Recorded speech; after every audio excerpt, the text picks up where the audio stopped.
고구려 주몽왕 시절, 유리왕자가 태자가 되자 비류와 온조는 10명의 신하를 이끌고 남으로 길을 재촉했다. 이들의 목적은 단 하나, 새로운 나라를 건설하는 것이었고, 이를 위해서는 도읍을 정하는 것이 우선이었다. 천년 만년 길이길이 태평성대를 약속하는 땅을 찾아 몇 날 며칠 헤매었던 비류와 온조의 일행. 도읍을 찾던 일행은 마침내 부하하게 올랐다. 산아래를 굽어본 온조는 이곳이 한나라의 도읍이 되기에 부족함이 없다고 믿었다. 기원전 18년 전이었다. 온조가 처음 도읍을 정했다는 백제의 첫 도읍은 과연 어디일까? 서기 660년, 백제는 멸망했고 그 역사마저 사라졌다. 온조가 올랐던 부하학도, 백제의 첫 도읍도 잊혀졌다.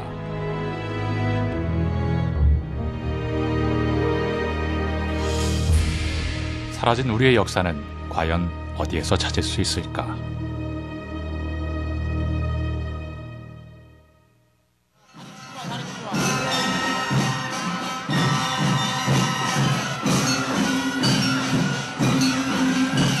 지난 10월 7일 서울의 한편 송파구에서 주관하는 축제가 한창이었다. 옛날 한성백제를 기억하게 하는 한성백제문화축제다.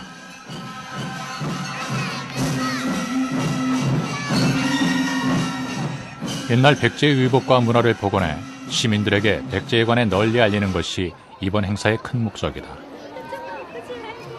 온조왕의 즉위식으로 축제의 막이 열렸다.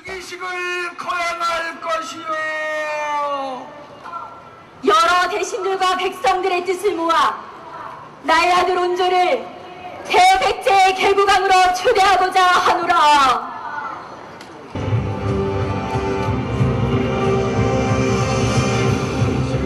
찬양한 백제 대승의 의를 위해 희망의 깃발을 높이 들어!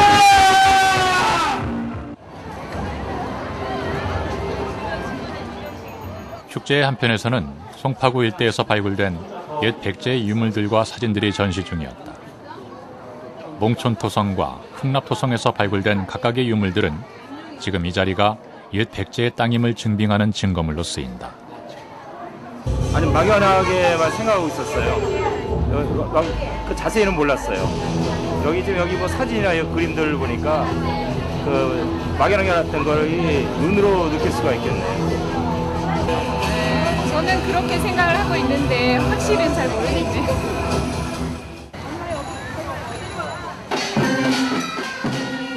과연 온조는 이곳 송파구 일대인 한성백제에서 즉위식을 했던 것일까?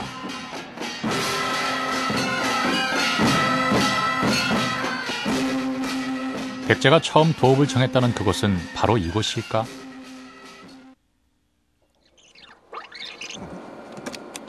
상고할 가능성도 남아 있어서 향후 일주일간 나는 기자다. 검찰의 대응이 주목됩니다. 기자 생활 9년째. 나는 올해 아주 특별한 취재를 시작하기로 했다. 백제의 첫 도읍에 관해서다. 삼국사기는 온조가 첫 도읍을 정한 지 13년 만에 하남 위례성으로 이도했다고 기록한다. 그런데 삼국유사는 그 13년간의 첫 도읍이 직산이라고 분명히 적고 있다. 실제로 삼국사기 기록처럼 이 위례성 일대가 아닌 강북의 어떤 거점을 삼아서 그 일대에서 그 몇 년을 거주하면서 소위 도읍을 어디로 정하는 게 가장 좋을까, 가장 적합한 후보지를 찾다가 가서 보고 정한 지점이 지금의 위례성, 하남 위례성으로 될 가능성도 있습니다. 삼국유사에서 말한 직산은 현재 충청남도 천안시 직산읍을 말하는 것일까? 직산이 과연 온조왕의 첫 도읍일까? 취재를 시작할 무렵 나는 흥미로운 자료를 발견했다. 1685년에 발간한 지도였다. 300여 년 전에 제작된 이 지도에는 온조왕이 건국했다는 그곳의 위치가 적혀있다. 직산이다. 기원전 18년 원조는 직산의 도읍을 정했던 것일까? 기록은 삼국유사에 분명히 나와 있으니까 그 지역은 직산 지역은 후세의 그 백제 영역이다 보니 틀림없이 백제와 관련된 유적이다, 지명이다, 이것은 틀림없다고 생각이 돼.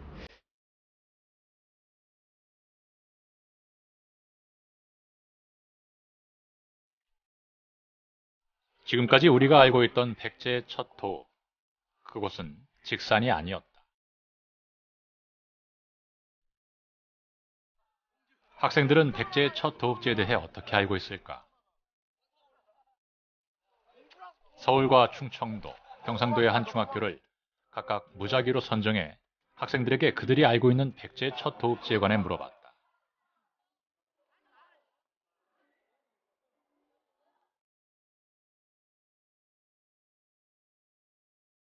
한성, 즉 서울이라 알고 있는 학생들이 압도적으로 많았다. 위례성 서울이요. 왜 그렇게 생각해요? 제가 위례성이 첫 도읍이고 위례성이 지금 경기도 하남시에 있다고 알고 있는데요. 그 하남시가 서울에 제일 가까워서 서울이라고 생각해요. 군주라고 생각하고 그냥 교과서 같은 거 많이 들춰보면은 그 백제에 대한 유물 같은 게 군주에서 많이 나온다고 생각하기 때문입니다.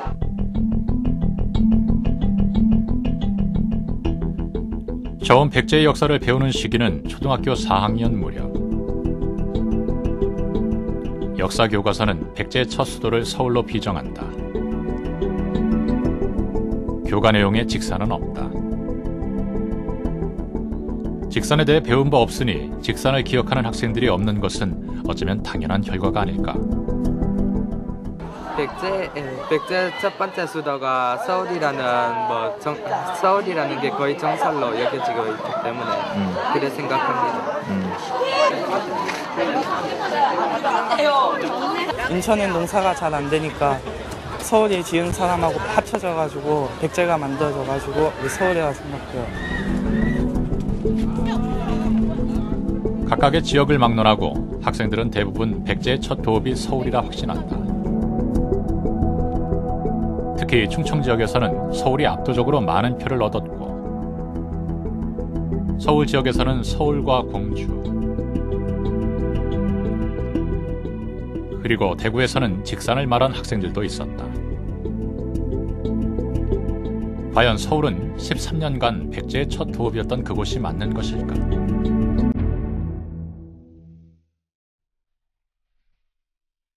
모두가 그토록 확신하는 백제의 첫 번째 도읍지 서울. 서울에는 백제의 첫 도읍의 흔적이 얼마나 남아있을까? 백제의 첫 도성이 자리했다고 생각되는 그곳은 몽촌토성과 풍납토성을 품고 있는 송파구 일대다. 빼곡하게 아파트촌으로 변한 송파구 일대에서 옛 백제를 기억하게 하는 것은 천여 년 전의 유적들 몇몇이다. 그 대표적인 것이 백제 초기의 무덤 양식을 대표하는 적석총이다.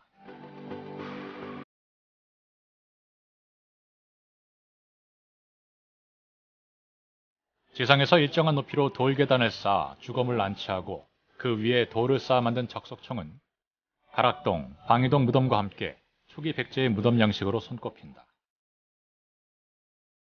과연 기원전 18년 원조는 이곳에서 백제의 첫 도읍인 위례성을 세운 것일까?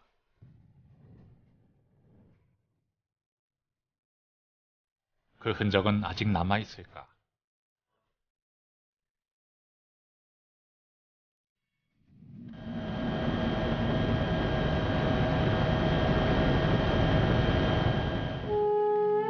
지난 90년대 초반까지 백제의 첫 도성인 위례성은 몽촌토성이라는 학설이 주류였다.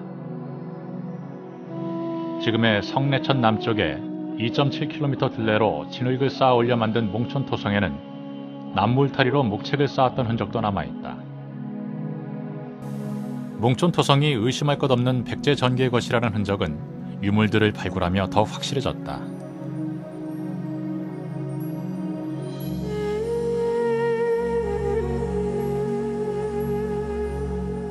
백제 전기에 주로 사용한 세발 토기들이 그 증거물이다. 삼족 토기는 고구려 백제 신라 중 유일하게 백제에서만 발굴된다. 하지만 풍납토성을 발굴하며 몽촌토성은 백제의 첫 도읍지라는 지위를 상실하고 만다.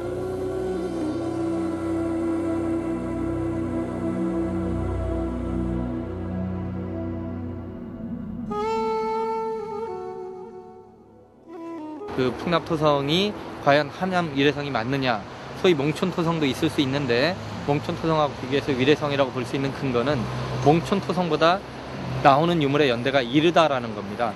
그리고 소위 위례성이라고 할 정도 되면 그 당시 어떤 왕이 쌓은 국가적 권력에 의해서 쌓은 성이기 때문에 그에 수반하는 그 거대한 성벽이라든가 소위 왕성이라고 단정 지을 만한 그런 핵심 건물들이 나와야 됩니다. 근데 99년도 저희 풍납토성 발굴 결과에 따르면 적어도 밑 넓이가 40m가 넘고 높이가 10m가 넘는 그러한 성벽이 3.5km 둘레로 쌓였다는 것, 그리고 최소한 그러한 성을 쌓기 위해서 연인원 100만 명 이상의 그 인력이 동원돼야 한다는 연구 결과가 나온 바 있습니다. 이런 것들을 봤을 때 일단 이러한 거대한 성벽을 쌓을 수 있었던 것은 국가적인 권력체라고 인정할 수가 있고요. 그러면 왕성이라고 할 때는 다른 지역 성하고 일반 성지하고 다른 건 역시 왕이 거주하는 왕궁 내지는 왕만이 지낼 수 있는 국가적인 제사, 이런 행위를 반영하는 증거입니다. 90년대 중반 본격적인 발굴이 이루어진 송파구 풍남리 토성은 남북으로 길게 뻗은 타원형의 토성이다. 토성 둘레의 규모는 약 2.7km 정도로 고운 모래를 한 층씩 다진 모습이다. 풍납토성에서는 선사시대부터 삼국시대에 이르기까지 각종 유물들이 발굴되는데 초기 백제 유물들이 특히 많았다.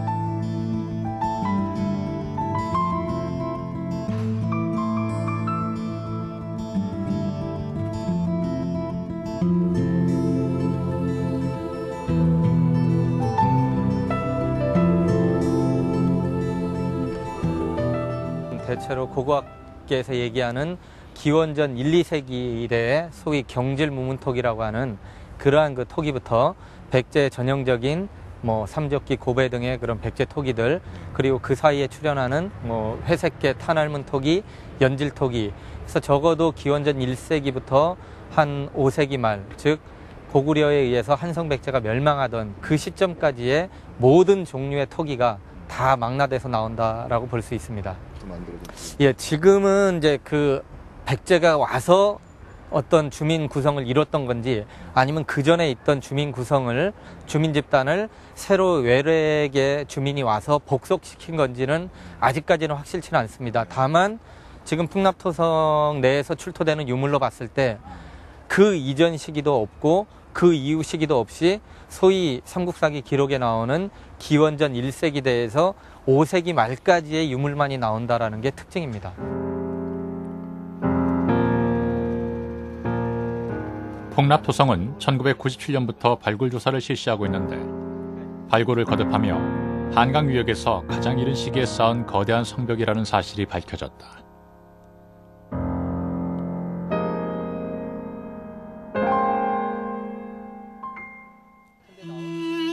역사는 유물과 유적, 그리고 사료의 기록들이 모두 일치해야 진실이라 말한다. 그렇다면 서울의 풍납토성이 역사서에 기록한 바로 그 백제의 초도 위례성이 맞는 것일까? 반대 의견도 만만치 않다. 그 풍납토성은 위치적으로 사실 제가 풍납토성에 살았거든요. 그 장마가 들면은 그 밤에 잠을 못 자고 물이 들기 때문에 그런 지역에 왕도를 정할 수는 없어요. 그리고 제일 문제가 뭐냐면 아차산에서 바라보면은 그 밑에 왕이 무슨 옷을 입고 다닌다는 그런 노출된 지역입니다. 그렇기 때문에 거기는 그 당시에 땅이 없어 그걸 할 이유도 없고, 또 제일 먼저 우려가 되는 게 뭐냐면은 바로 그 당시는 적의 공격이 들어왔을 때 항상 그 피할 수 있는 대로가 있어야 되는데 거기는 벌써 한번 포위를 하면 도망갈 데 없어요. 그래서 그 위치적으로는 고대 왕은 절대 받지 않습니다. 전쟁은 한 나라의 역사와 문화, 그리고 그들에 관한 기록조차 우리에게서 앗아간다. 백제의 첫 도읍에 관한 기록도 그렇게 사라지는 듯했다. 백제의 첫 도읍을 기록한 것은 삼국사기다.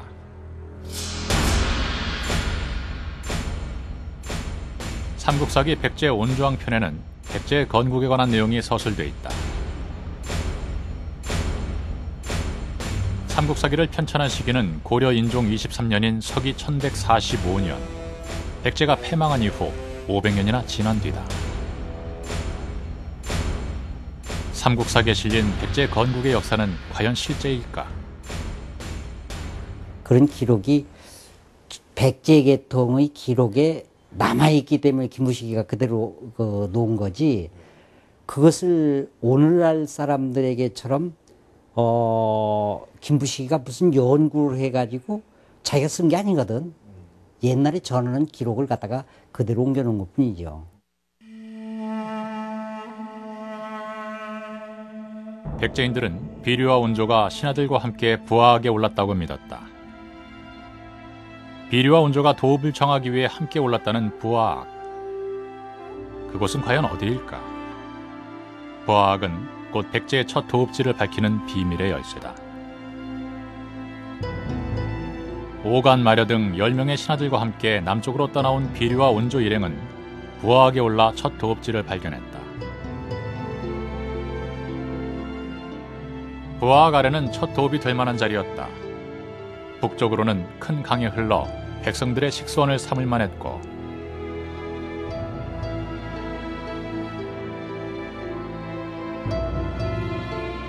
동쪽은 높은 산줄기를 끼고 있어 적들의 침입으로부터 백성들을 지킬 수 있었다.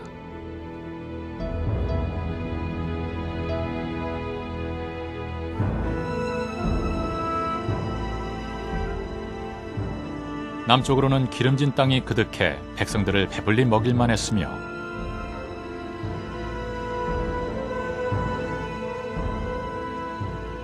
저 멀리 서쪽은 큰 바다로 가로막혀 있었다. 동서남북의 조건이 가히 한나라의 첫 도성으로 손색이 없었다.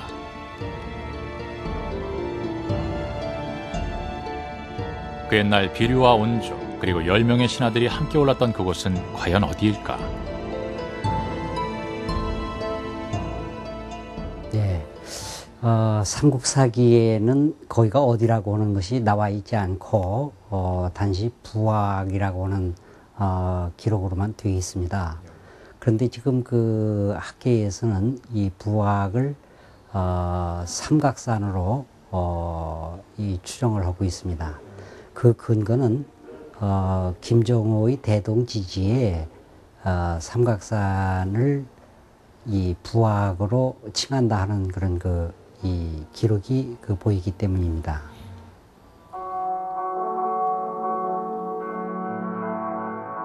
부하악만 찾는다면 백제의 초도 또한 찾을 수 있을 것이다. 나는 부하악을 찾아보기로 했다.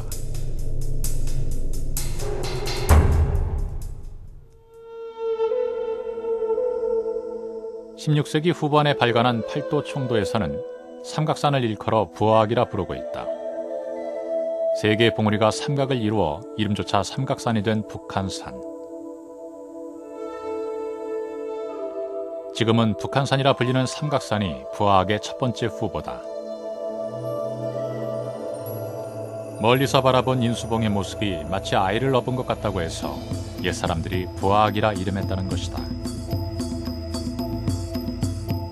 삼국사기에서 말하는 지형지세가 인수봉과 같다는 주장도 있다.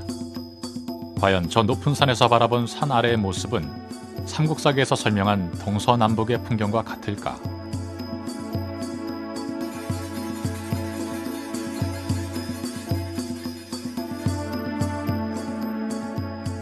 나는 그 옛날 비류와 온조 일행처럼 산을 직접 올라보기로 했다. 해발 836m의 북한산. 까마득히 높은 북한산은 일반인들이 그리 쉽게 오를 수 있는 산은 아니다.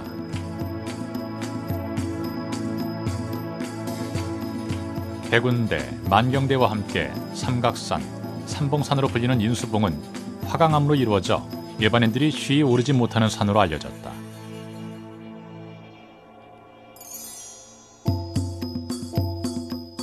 과연 2000여 년 전에 비류와 온조는 이 험한 암벽을 오를 수 있었을까?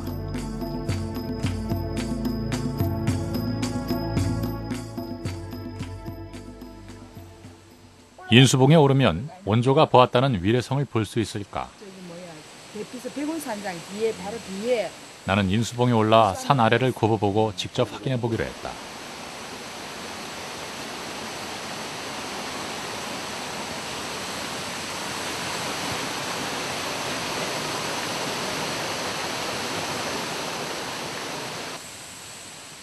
예상했던 것처럼 오르는 길은 그리 쉽지 않았다.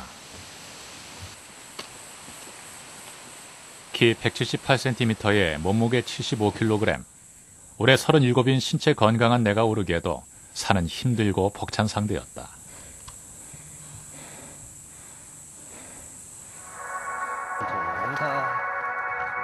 건강한 나조차 오르기 어려운 이 길을 2000년 전 비류와 온조 일행이 걸어 오를 수 있었을까? 기록을 토대로 신하들의 나이를 추정해보면 당시 오간, 아려 등 신하 10명의 나이는 적어도 50살 이상이다. 노쇠한 신하들이 이 길을 오를 수 있었을까? 현재 인수봉은 암벽을 등반할 수 있는 장구를 제대로 갖추지 않으면 오를 수 없는 험한 암벽산이다.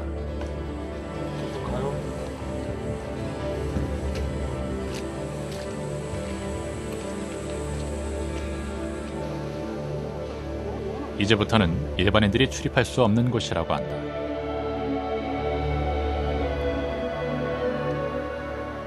그럼 일반인들은 못 올라가요? 일반인 못 올라갑니다. 통제를 하시는 여기는 그게 아니고 저 인수봉은 그 바위가 수직 절벽으로 이루어져가지고 그 일반인들은 그 실질적으로 클라이밍 그 암벽 기술이 있어야 돼요. 기초 소양 기술을 갖춰야 올라갈 수가 있습니다. 그러니까 이제 여기 해 원정하는 사람들 있죠. 해 이제 고산 등반하는 사람들이 여기 훈련 장소로 이제 이용을 하기 때문에 그렇지 암벽 등반이 이용하기 때문에. 인수봉 위에 올라서면 비류와 온조가 보았다는 옛 도읍의 동서남북을 전망할 수 있을까? 인수봉에서는 오히려 앞에 잠수함 바위라는 능선이 있어가지고 조금 어렵고요. 일반 등산로에서 좀 벗어난 곳에 있기는 합니다만 그게는 등산로가 아니고요. 저희들 같은 경우는 꼭 그걸 보시고자 하면 위문 위상 올라가셔야 됩니다. 백운대 근처까지 가셔야 됩니다. 그러면 거의 서울 시내가 다 조망이 됩니다. 부악이라고 하는 산에 올라가서 이 전체를 조망했을 때에 그게 조망했다고 하는 기록을 우리가 그 삼각산 인수봉 꼭대기냐 이렇게 그 생각하는 것 자체가 그 비역사적인 사실이에요. 그 당시에는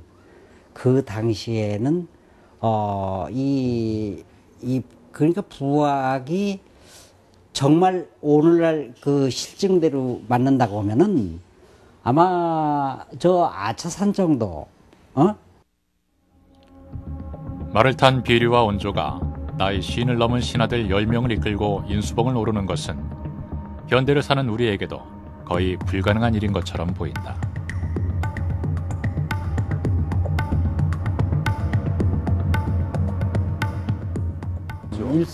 그럴 수가 없어요. 그때 말 타고 올라갈 수가 없습니다.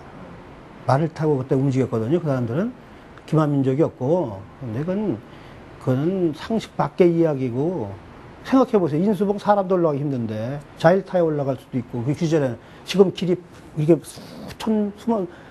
수만 명이 올라다니니까 그만한 길이 나왔지. 옛날에 생각해보세요. 이건 상식적으로 이해가 안 되는 얘기들을 자꾸 하니까 하는 거예요. 나중에 북한산으로 갔을 때 북한산은 그건 뭐 인수봉 밑에 어디일 수는 있죠. 그러나 부학이 인수봉이다. 이거는 어원적으로도 비슷한 것도 아니고 같은 그 음의 계열상으로 봐도 이거는 생소하기 때문에.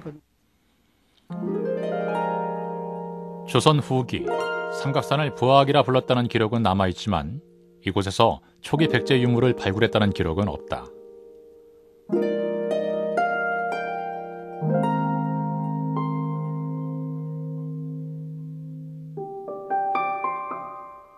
추정되는 위치가 크게 뭐 삼각산 동록, 현재 북한산 일대 내지는 중랑천 일대 이 정도로 지금 비정이 되는데요.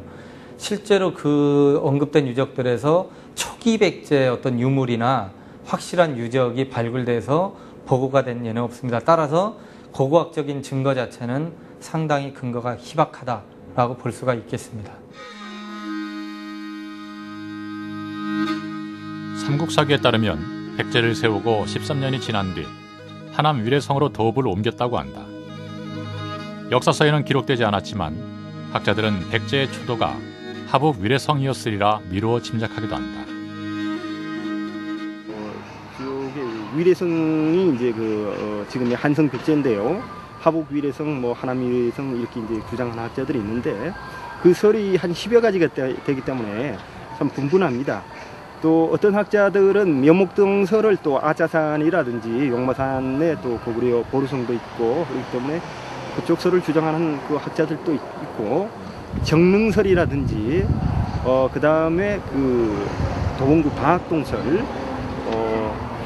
그 다음에 북한산성 여러 가지 이렇게 주장을 하고 있습니다. 삼국사기에는 비류와 온조 일행이 한산에 도달한 뒤에 부하하게 올랐다고 전한다. 북한산을 한산이라 일컬었던 것일까? 혹은 크다는 의미의 한이란 접두어를 붙여 한산이라 말한 것일까? 북한산은 삼각산 또는 화산이라고 불렀는데 조선제에 들어와가지고 북한 산성을 쌓으면서 북한산으로 이렇게 확정된 것 같습니다. 한산은 큰 산이라는 뜻의 한산이 있고 또 마을도 있고 하는데 한산은 전국적으로 지금 현재 산이 7군데 있고 한산이라고 한 마을이 한 11개쯤 있고 한산에 대한 기록들은 전국적으로 널리 분포가 되어 있는 것은 큰 산이다. 인수봉은 진정 부하학일까? 인수봉은 부하학이 아닐까? 부하학의 위치는 점점 미궁에 빠져들었다. 나는 삼국사기를 다시 읽어보기로 했다. 삼국사기에는 부하학의 위치를 알 수 있는 몇 가지 단서가 함께 쓰여 있다. 미추홀이다.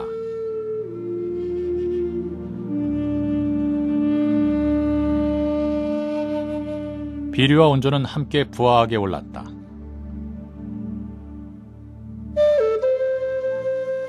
하지만 그들의 갈 길은 각기 달랐다.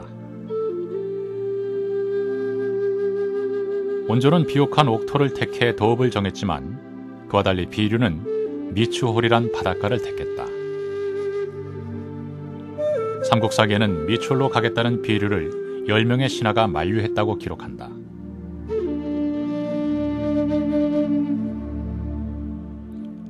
멀리 산 아래를 굽어본 신하들은 척박한 땅인 미추홀은 도읍으로 부당하다고 거듭 만류한다.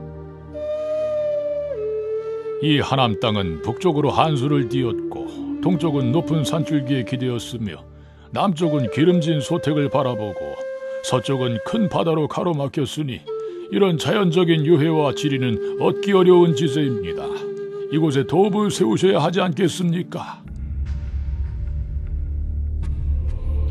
하지만 비류는 그 말을 듣지 않고 말머리를 돌려 백성들을 둘로 나누어 길을 떠난다. 이후 기록에는 척박한 미추홀에 살기 힘들었던 비류가 백성들을 이끌고 온조를 다시 찾아왔다고 전한다. 척박한 미추홀, 그 땅은 어디일까? 비류가 백성을 이끌고 갔다는 바닷가 미추홀이 부하학의 비밀을 푸는 열쇠가 아닐까?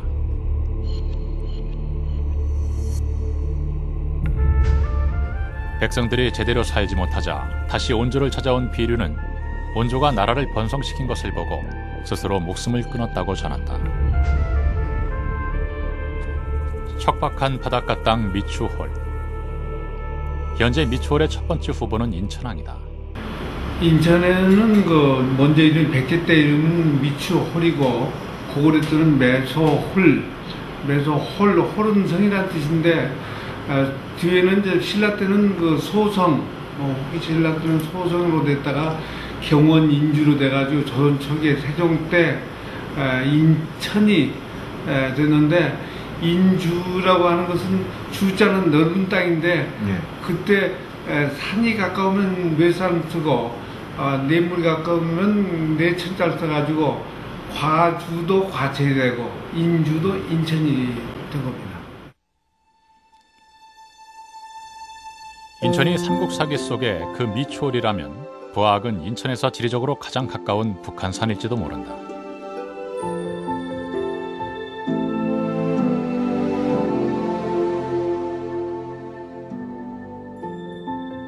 하지만 최근에는 그곳이 인천이 아니라는 이견도 많다.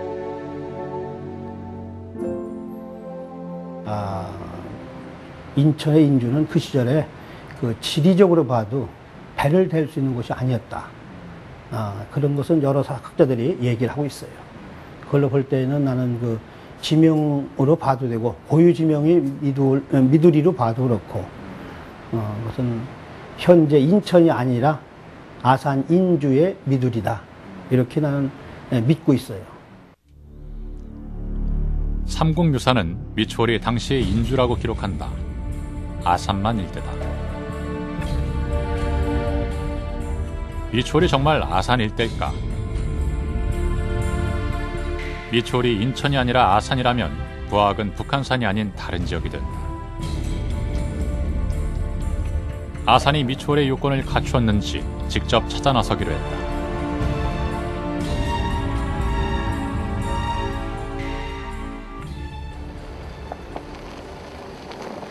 (30여 년) 전 바다를 막아 아산만을 축조한 뒤 이곳 아산 일대는 지형 지물이 많이 변했다.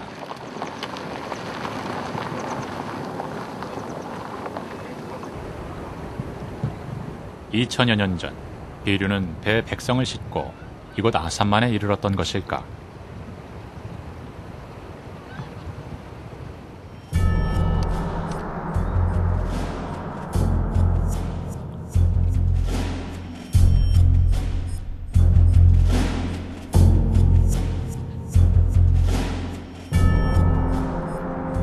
나는 30여 년 전 혹은 그 이전의 아산만의 모습을 찾아보기로 했다.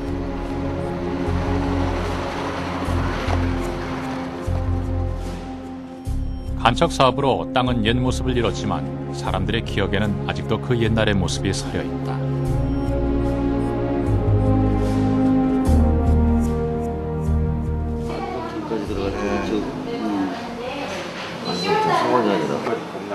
근데 지금 다 제방이 쌓여가지고 뭐.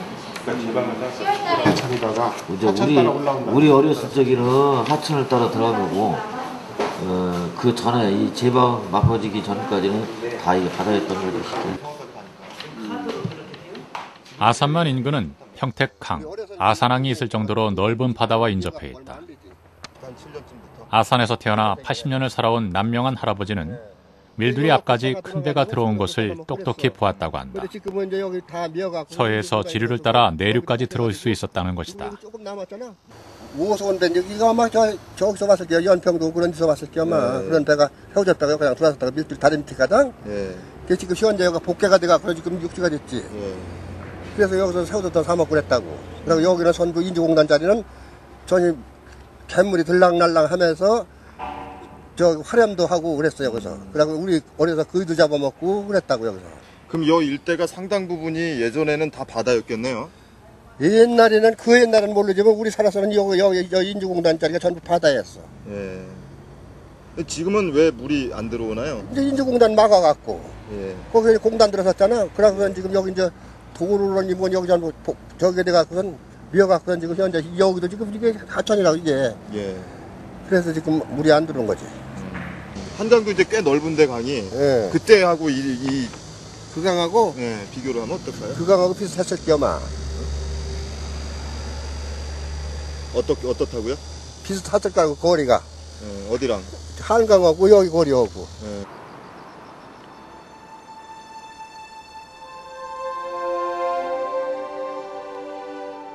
온조가 천혜의 유세와 너른 평야를 첫 도읍의 조건으로 삼았다면 비류는 그와는 조금 달랐다.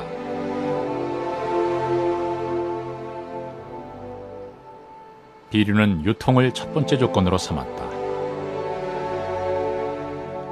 2000여 년 전 물류 유통은 바다와 강을 통해 이루어졌다. 옛날에는 사실 목선, 적은 목선 가지고 서해로부터 이렇게 내를 타고 올라왔다 이런 얘기입니다. 지금 아산만이 막혀서 그런데 아산만 막기 전에는 모든 고깃배나 모든 것이 이 평택 근처 여기까지 오고 직선여 햇내라서 판정리 요 지금 고속도로 연변에 큰 내가 있는데 거기까지도 목선이 들어와서 하역을 하고 갔다 그럽니다. 그래서 그걸 햇내 혹은 한내라고 합니다. 그런 걸로 봤을 적에 지금과 같은 큰 국가를 세우는 게 아니고 그 당시에 그분들이 피나누다시피 해서 정착지를 가지고 알기 위해서 여기 왔었을 때는 뭐 그 무렵에는 대단하지 않았겠는가 이렇게 일반적으로 생각을 하고, 학자들은 삼국유사의 북대 한수가 한강을 일컫는다고 말한다. 그런데 삼국사기에는 한수와 한강이 혼용되어 쓰이고 있다.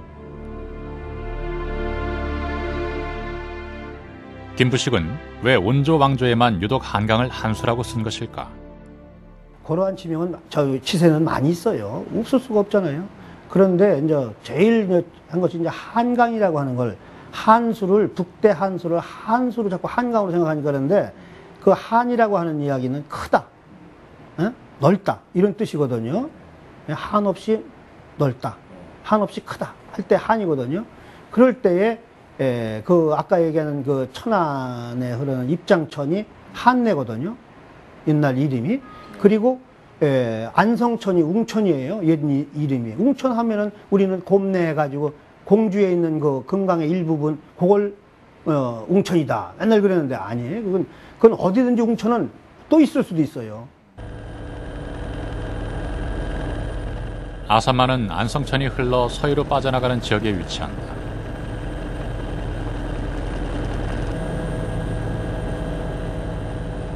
삼국사기에서 말한 한수, 즉 큰 강이 한강이 아니라 안성천이라면 삼국사기의 미추홀은 인주, 아산만일 가능성이 높다.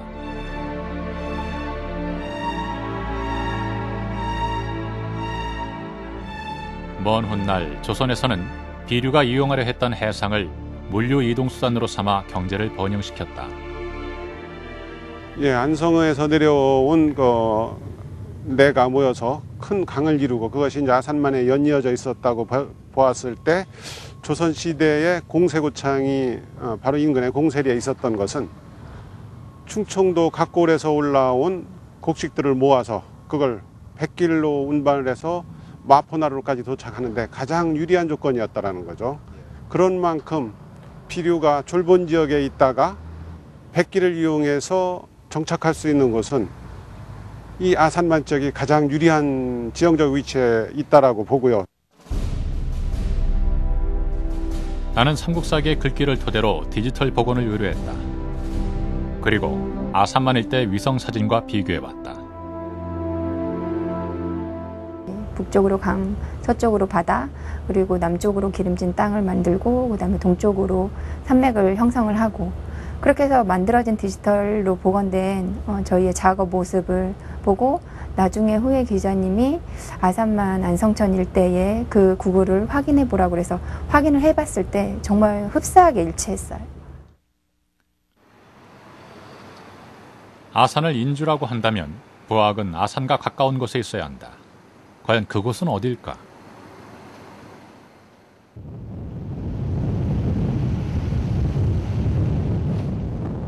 역사에는 기원전 18년에 백제를 건국했다고 하지만 백제 첫 도읍은 기록으로만 남을 뿐 유물, 유적이 없다.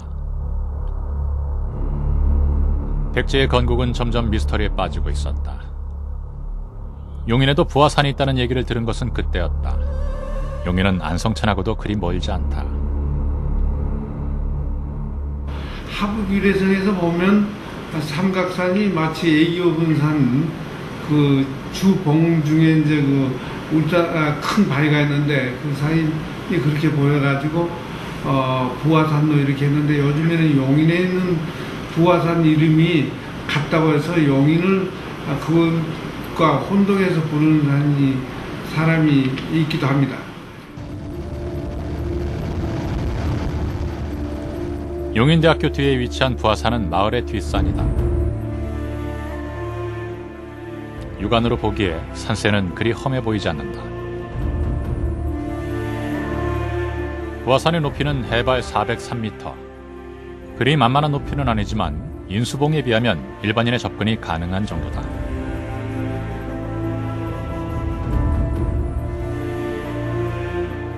인수봉에 비해 등반 장구를 갖추지 않고도 오를 수 있으니 그 옛날 비류 온조 일행도 오를 만했을 것이다.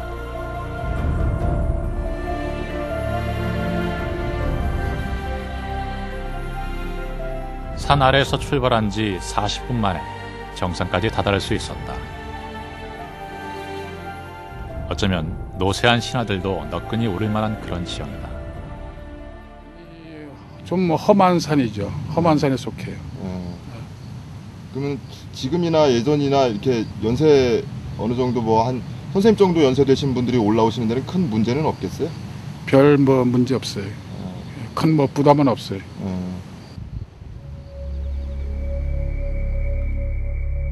산 정상에 올라서서 멀리 산 아래를 굽어보았더니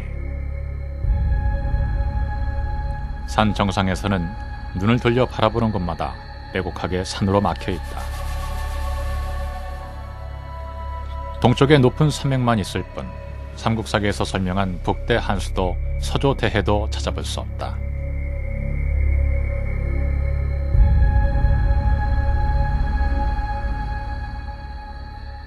여기 내가 볼 때는 그건 잘못 오신 것 같아요.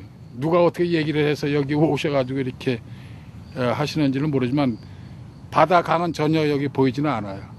다 산이죠. 여기가 좀 지대가 쑥 들어갔죠. 여기가 좀 이렇게. 용인의 부화산은 부화학과 이름은 유사했지만 부화학의 흔적은 어디에도 없었다. 용인의 부화산은 삼국사기의 그 부화학은 아니었다.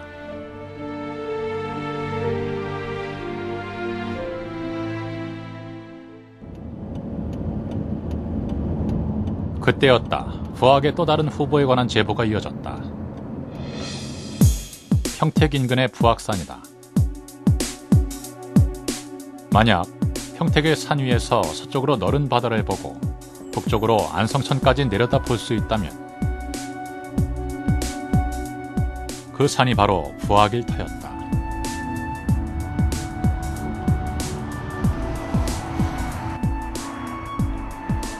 평택에 들어서자 평야로 유명한 지역답게 논밭이 넓게 펼쳐졌고 비옥한 옥택 사이로 안성천이 흐르고 있었다.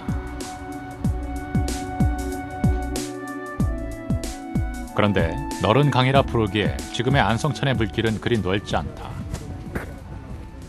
예전의 안성천은 어땠을까? 현재보다는 물이 많았지. 그러니까 하천은 좁았고, 유철리 역사에 대해서 물은 오셨대. 예? 유철리 역사. 현재 한 배는 될 거야 아마. 물은 많았어. 그러니까 저 팽선 가는 데 있지, 팽선 다리 있지. 거기까지 물 들어왔, 그 배가 들어왔지, 새우젓 배가. 그리고 여기까지는 뭐 안 들어왔고, 여기까지 그때도 이 갯물 많이 들어올 때는 8월 달에 이제 갯물 많이 들어오잖아. 백중 때. 그때는 저 갯물이 이 국도 있는 데까지 올라왔어. 7월 백중 때 1년이면 한 5번씩 바닷가장은 다 물 들어왔어. 그러니까 딱 한두 번은 그냥 이렇게 집 추녀 있는 데까지도 이렇게 있는 데까지 들어오고. 제학자들 중에 평택의 부학산을 부학이라 주장하는 백승명 소장을 찾아 부학의 정확한 위치에 대해 물어봤다. 성을 갖다 축조를 해서 한 성의 백성들을 갖다 나누어서 살게 한 그 기록 내용이 나옵니다.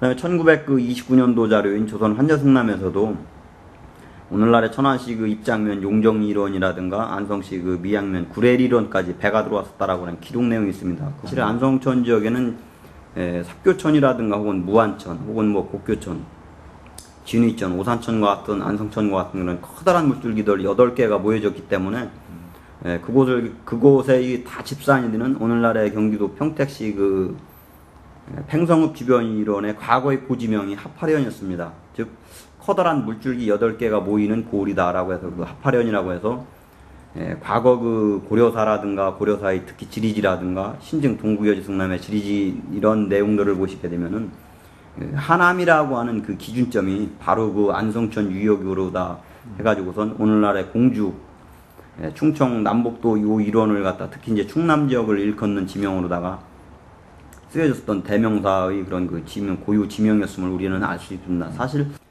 과거 1000년 전 이상 전부터 하남이라는 몇 가지 정황으로 보면 평택의 부악산은 삼국 사이의 그 부악에 근접해 보인다. 경기도 나는 직접 부악산에 오르기로 했다.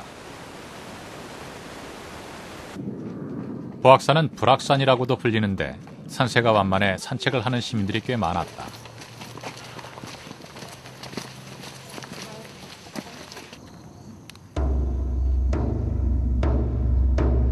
서울의 인수봉이나 용인의 부하산에 비해 가볍게 오를만 했다. 해발 150.5m, 인수봉에 비해 약 5분의 1 수준이다. 정상까지 오르는 길도 그리 어렵지는 않다. 정상에 자리 잡은 산불 감시탑에 올라 저 멀리 산 아래를 굽어봤다. 막상 산 꼭대기까지 올랐지만 산 아래 풍경은 삼국사교와는 좀 달랐다. 산 아래의 논밭 정도만 보일 뿐 그 너머는 마치 안개에 가린 듯 보이지 않았다. 멀리 볼 수 없는 것은 날이 흐리기 때문은 아닐까? 가시거리에 문제가 있었던 것은 아닐까?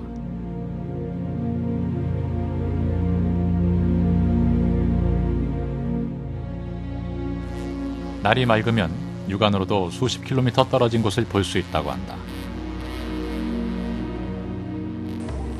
가을 같지 않게 연일 구름으로 꽉 차 있던 서울의 하늘이 활짝 열렸습니다. 가시거리가 20km나 돼 남산에서 보이는 북녘땅, 겹겹이 포개진 산자락이 한눈에 들어옵니다.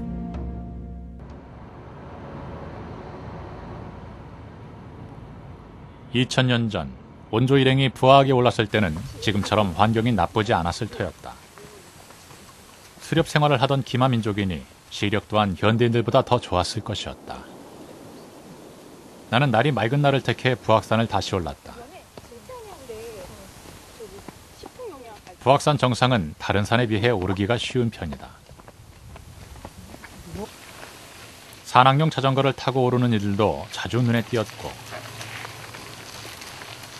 어린아이와 함께 등반하는 이들도 자주 보았다.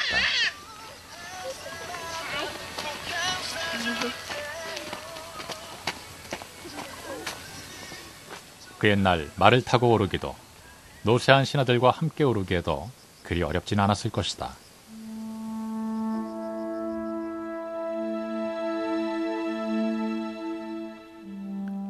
맑은 날을 택해 다시 오른 부악산 정상. 산 아래의 풍경들은 지난번에 비해 한층 선명해졌다.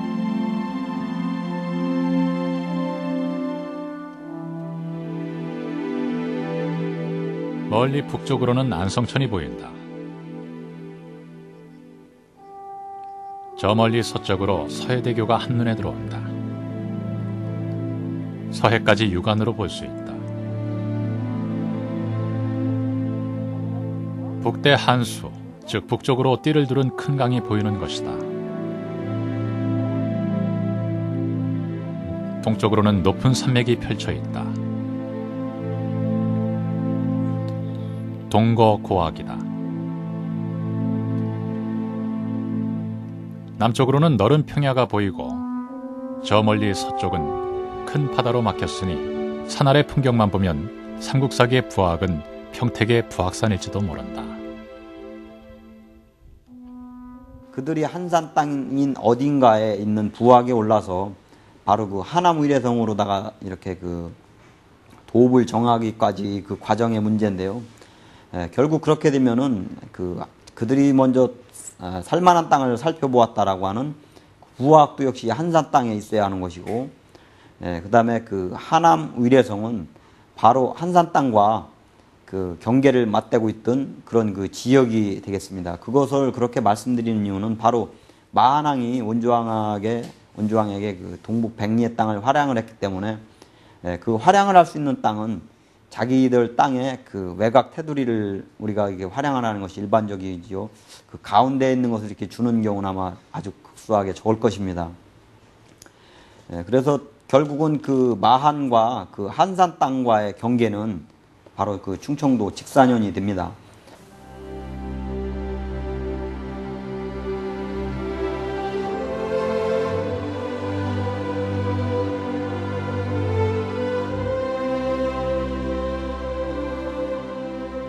서울의 북한산 인수봉, 용인의 부화산,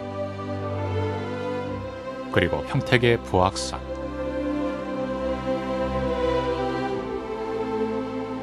그 옛날 비류와 원조 일행이 올랐던 부악은 어느 산일까? 삼국사기에는 백제의 첫 도읍이 어디인지 알 수 없다 했지만 삼국유사에는 직산이라 뚜렷하게 적었다. 직산이 곧 백제의 첫 도읍인 것이다.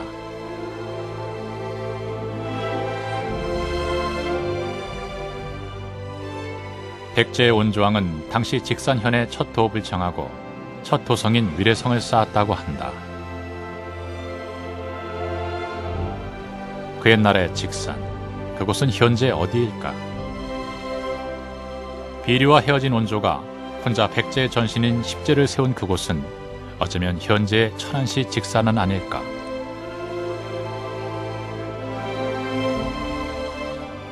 나는 현재 직산읍에서 백제의 첫 도읍의 흔적을 찾아보기로 했다.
기원전 18년 새 나라를 건국하기 위해 남으로 내려온 비류와 원조. 그들은 천혜의 요새이며 비옥한 옥토에 국가를 건설하려 했다.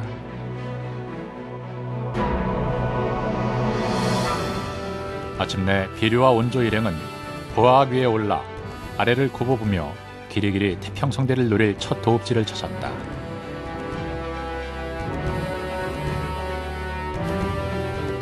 백제가 멸망한 지 천여년의 세월이 흐른 후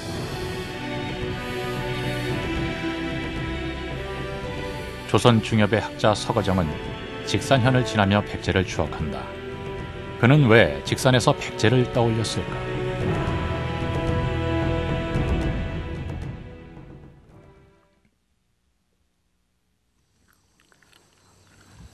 조선 성종시대의 대학자 서거정은 옛 충청도의 직산현을 지나며 1500여 년 전의 옛일을 추억한다. 그리고 그 감흥을 시안수로 풀어냈다. 백제 예터에 풀이 절로 우거졌네. 내 여기 오니 감개가 마음이 상하네. 다선용 천안부에서 싸워 피하고 한쌍봉황 위례성에서 울었네.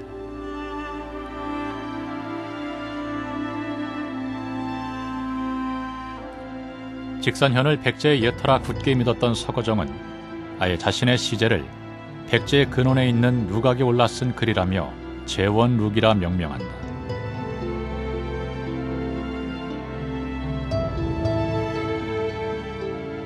그는 또한 백제의 첫 도읍인 위례성을 언급한다.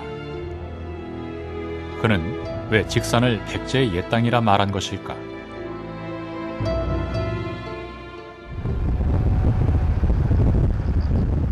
조선시대의 직산현은 현재의 천안시 한켠의 작은 마을인 직산읍을 비롯해 천안시 성환읍, 성거읍, 입장면, 그리고 평택과 안성 일대를 포함한 광활한 지역을 말한다. 지난 15세기 서거정이 직산을 주목한 뒤 세월이 흐른 20세기 초 직산은 다시 한번 세간의 관심을 모은다. 1927년 8월 29일자 동아일보는 여러 기록을 보아 백제의 첫 도읍이 직산임이 분명하다는 기사를 싣고 있다.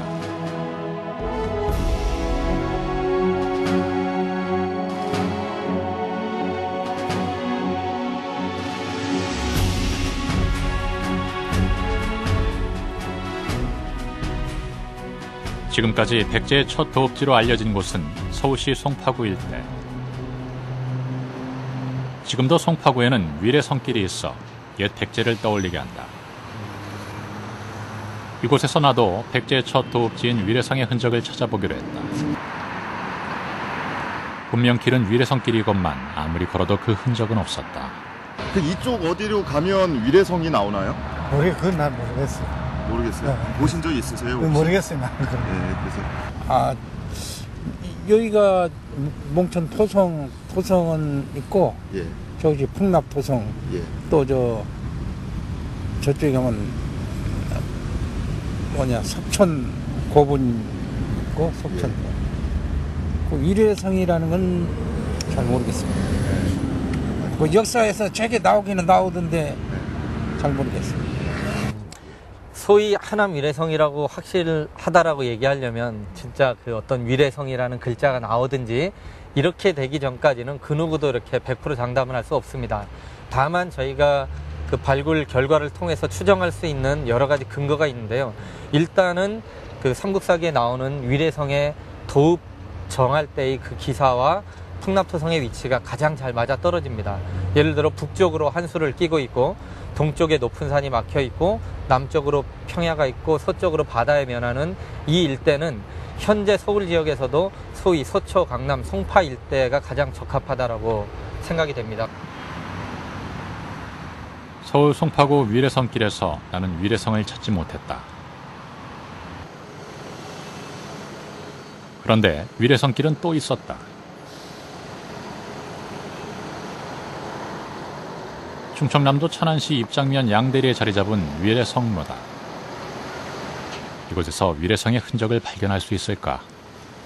위례라고 하는 말은 나는 그 전국의 지도를 놓고 보기도 했고 또 그 한글 학회에서 나온 한국 지명 총남을 보았을 때 절대 딴 데는 볼 수가 없었어요. 물론 북한은 제가 자료가 없어서 못 보았습니다만은 남한에서 현재의 대한민국에서는 오로지 지금 천안시 입장면 호당리와 북면 운용리의 사이에 있는 그 위례성만이 위례라는 말이 있다 하는 것을 보고서 이건 뭐 절대적이다. 그리고 왜 우리가 우리 가장 그 위대한 사설을 갖다 못 믿고서 그 후에 좀 뭐 자기들의 편견에 의한 걸 가지고서 그걸 갖다 주장하는 것에 대해서는 굉장히 유감이고. 충남 천안시 입장면과 북면 사이에 자리 잡은 이 산은 위례산이다.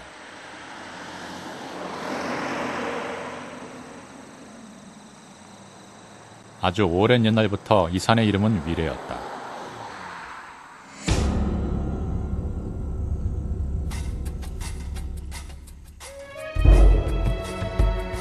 해발 524m. 이 산 어딘가에서 우리는 백제 첫 도읍의 흔적을 찾을 수 있을까? 입장에서 넘어오는 길이요? 입장에서 현재 넘어오는 길은 여기입니다.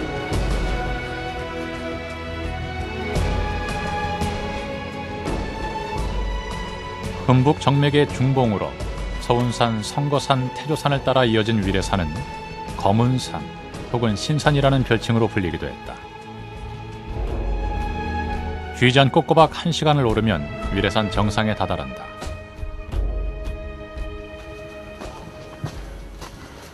그런데 좀 이상하다. 자국 딱 제대로 남아 있죠. 이런 데 보시면. 산 정상에는 편편히 조각난 기와장이 흐드러지듯 널려 있다. 역시 마찬가지고 이렇게. 이토록 많은 기와의 흔적은 무엇을 의미하는 것일까? 기와 쪼가리다래요. 발굴해보세요.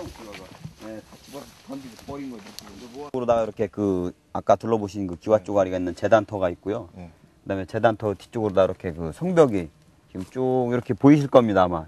은근히 이렇게 좀 남아가지고요. 이렇게 되면 내려오다가 이쪽은 경사가 급함으로써 그 빗물이라든가 이런 그 저기에 기후 변화에 의해서 유실이 됐거든요. 많이 이 부분이 유실이 돼서 밑으로 내려가게 됐고 이쪽은요. 그래서 여긴 다 무너진 자리네. 그렇죠. 그래서 지금 보시게 되면 그 기저부에 쌓았던 돌들이요. 저렇게 돌과 흙이 이렇게 그 나타나는 게 아마 보이실 겁니다. 이렇게 돼서요. 그래서 이것이 순수한 흙으로다만 쌓은 산성이 아니라 돌하고 흙하고 또 이제 뭐 저쪽에 가서는 기와하고 이렇게 그 같이 쌓아올려서 쌓은 성벽이다라고 하는 사실을 알 수가 있고요. 그렇게 하고 이런 것은 이제 아무래도 돌을 놓게 된 것은 이쪽이 그 안반 지대가 약하니까 흙이 그걸 어떤 그 보강하기 위해서 이렇게 돌을 갖다 이렇게 같이 혼축을 한 것으로 이렇게 보여집니다. 그렇게 해서 이렇게 그 급경사지라든가 이런 데는 무너지는 수가 있습니다. 그래서 그런 것을 보강하기 위해서 이런 돌을 갖다가 돌을 놓고 흙 놓고 또 이제 돌 놓고 흙 놓고 이렇게 다지는 방식으로 다 쭉 싸서 올려가지고 와가지고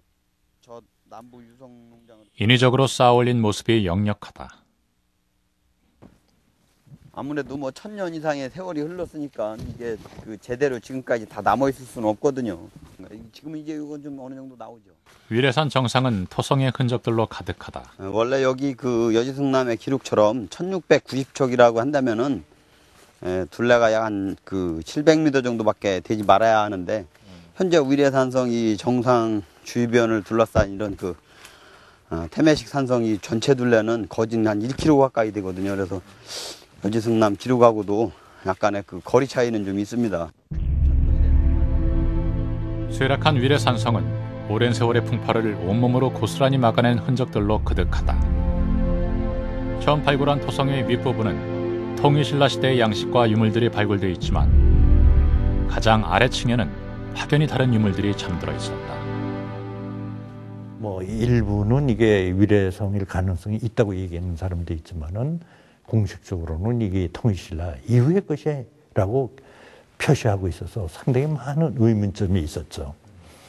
또 우리도 지금까지 그 발굴 조사를 하기 전까지 여기에서 어떠한 백제에 관한 어떤 자료도 발견하지 못하였기 때문에 처음에는 상당히 과연 이게 백제 척일 것이냐에 대해서 상당히 기대를 갖고 이제 조사를 했죠. 인터뷰도 했고 그 당시 신문 기사에 다 그렇게. 위례산에는 토성만 있는 것은 아니었다. 우거진 숲을 사이에는 돌을 견고하게 쌓아올린 석성의 흔적도 발견할 수 있다.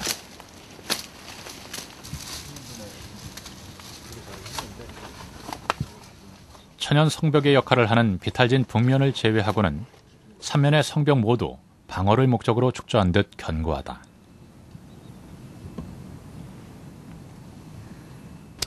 여기 같은 경우들이 이제 그 나머지 다른 부위들도 저쪽 동쪽 지역도 마찬가지입니다만은 이렇게 보시는 것처럼 높이가 대략 한 3m 정도. 그래도 높이가 그 8척으로 기록된 동국여지 성남의 그런 그 여러 기록들, 또 신증 동국여지 성남의 기록들처럼 직사년지 기록처럼 그런 그 기록들이 사실이다라고 하는 것을 알 수가 있습니다. 8척이 한 3m 되는 거예요? 8척이면은 2m 한 60 정도 가까이 나오죠.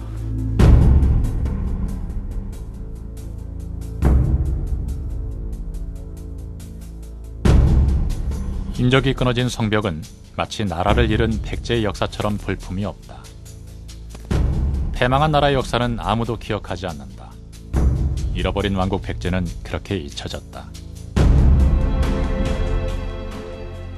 525m나 되는 비교적 높은 산이에요. 근데 거기를 중심으로 해가지고 이것이 이제 위례산이기 때문에 또 거기 산성이 있기 때문에 발굴 조사를 해보니까 산을 중심으로 해가지고 그 전부에서 950m에 달하는 그 산성이 거기 형성되어 있었어요. 그 산성의 규모는 어떤 것이냐? 대개 크게 봐가지고 산 정상부를 중심으로 해가지고서 그걸 둘러싼 퇴매식이라고 그러는데 그런 양식에다가 또 이 계곡을 갖다가 끼고 있었어요. 계곡은 이렇게 포괄해가지고서 산성을 쌓은 거. 그래가지고서 이걸 포곡식이라고 그러는데 그래서 태매식하고 포곡식하고 합친 형태의 이 산성 외부 형태를 이루고 있었는데 비교적 높은 545m가 되는 그 높은 산을 중심으로 해가지고 이제 그 성을 쌓은 거죠. 위례산 정상부에는 각종 유물들의 흔적이 도처에 널려 있다. 우리는 그곳에서 가공한 흔적이 역력한 돌덩이를 발견했다. 예, 1m. 이쪽으로 다 좀. 현재 이게 저기입니다. 그 절반 조금 안 돼요.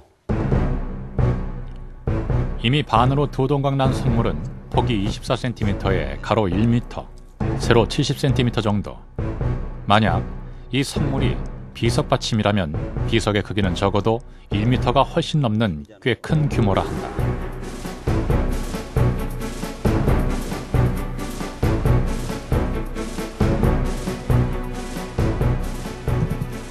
백승명 소장의 도움을 받아 동강난 나머지 반쪽을 찾아냈다. 산 정상에서 70m 정도 떨어진 가파른 계곡, 인적이 드문 곳이었다. 1891년도에 기록인 직사년지 기록에 비석 받침돌이 있었다라고 이미 나와 있는데 지금 이제 이렇게 모습을 드러나게 된 거니까는 거진 100년 조금 넘게 된 거죠. 요거만 지금 저기 된 데는. 과거 그 저 위례 산성 정상부에 있는 그 반쪽 남아 있는 그 돌을 가지고요. 많은 학자분들이 그 성문석이다 혹은 뭐 수구석이다.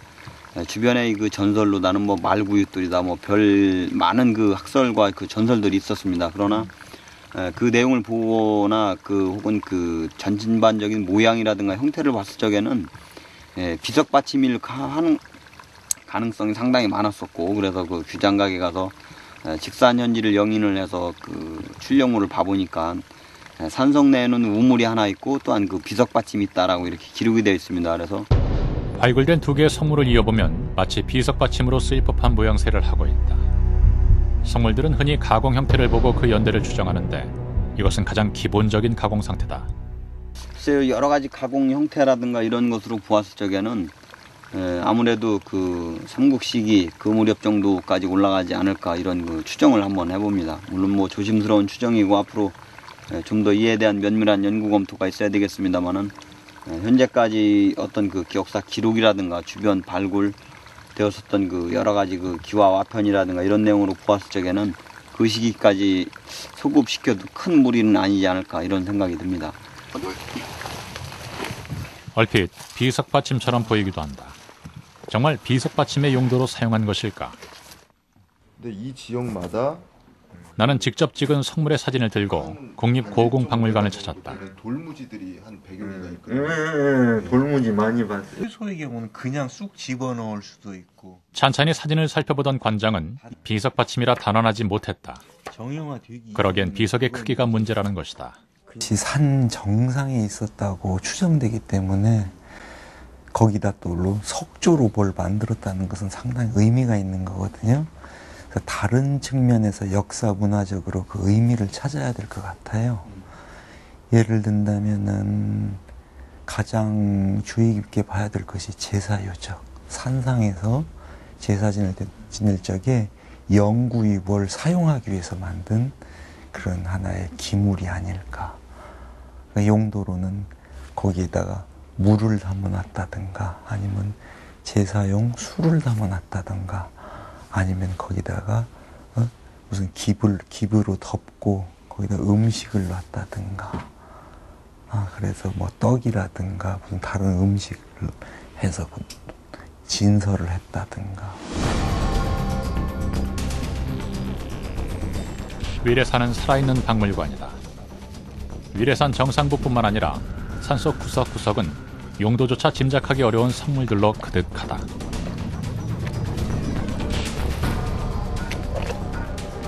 사각형의 받침대에 둥근 홈이 파인 이 성물은 둥근 홈의 깊이가 약 20cm에 다다르고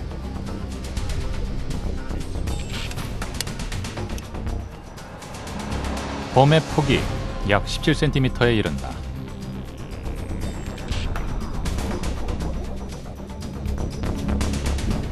얼핏 보기에 주춧돌 받침처럼 보이기도 하는 이것은 과연 어떤 용도로 쓰였을까? 이 구덩이는 뭔가 임시로 뭘 채우기 위해서 만들었을 것이고 과거에 제사 지낼 적에 그런 데다가 술을 담아 놓을 수도 있어요. 왜냐하면 그전에는 그릇이 충분하지 않고 그랬기 때문에 제사를 하는 행위에서 술그릇에다 술을 써서 바치기도 하지만 음복을 할 적에는 손으로 떠서 먹기도 하거든요. 그런 것들이 예전에 뭐 논어의 기록에도 나오고 그러는데 그래서 뭔가 그것도 행위의 흔적에서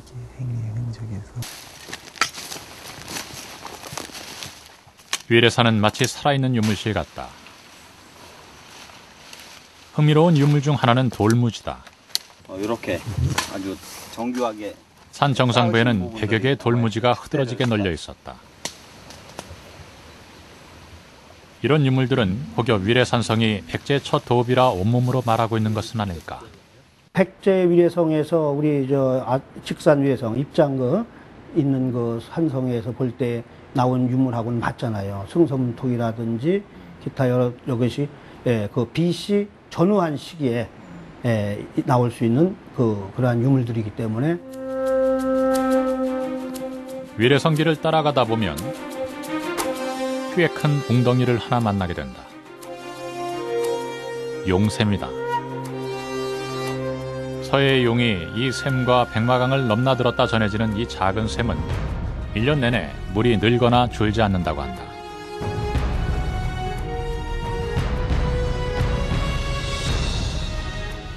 (80년대) 말 직산 위례산성 발굴 조사단은 용샘을 포함한 위례산 전역에서 꽤 많은 유물을 발굴했다. 그럼 산성이라면은 산성에 석축성으로 돌로 쌌다면은 이 돌은 그러면은 언제쯤 되느냐?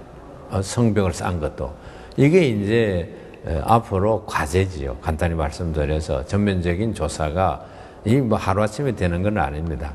그 종합적인 계획을 세워가지고 접근해야 하는데 지금까지 조사 예를 본다면은 백제시대 산성이라고 주장하지만 유물이나 나오는 이런 걸 본다면은 오히려 신라시대에 가깝다는 얘기죠. 백제 산성 중에서는 540m 높은 데 있는 건 이게 제일 높은 산성이에요. 백제 산성 중에. 그래서 이제 매일 힘든 산행을 해가면서 꼭대기에서 이제 발굴 조사를 했는데 발굴을 시작한 지 뭐 아무것도 안 나오다가 얼마간 발굴 조사를 했더니 놀라운 사건이 일어난 거죠. 감히 기대도 못했던 백제의 전형적인 백제식 토기. 조금 더 구체적으로 얘기를 하면은 승성문 토기. 이게 뭐냐 하면은 새끼 무늬가 거기에 탁탁 찍혀져 있어가지고서 이것은 백제 토기에만 나오는 아주 전형적인 토기예요. 그 다음에 그 후에 이제 발굴조사를 해서 또 나왔지만은 뭐가 나왔느냐 하면은 사각형 무늬가 탁탁 찍힌 이러한 격자가 찍혀져 있는 무늬가 나왔는데 이것도 백제 시대에만 나오는 전형적인 토기입니다. 얼마나 놀랐겠어요? 얼마나 기뻐했겠어요? 그래서 이제 이게 백제 것인 것만은 틀림이 없구나. 그래가지고 이제 전부 환호를 지르면서 학생들하고 이제 그날 술을 한잔 마셨죠.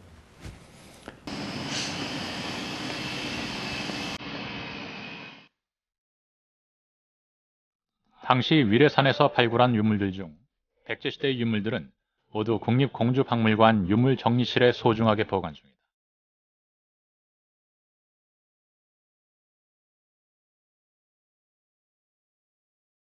위례산성을 백제산성이라 뒷받침하는 증거는 바로 이 토기들이다.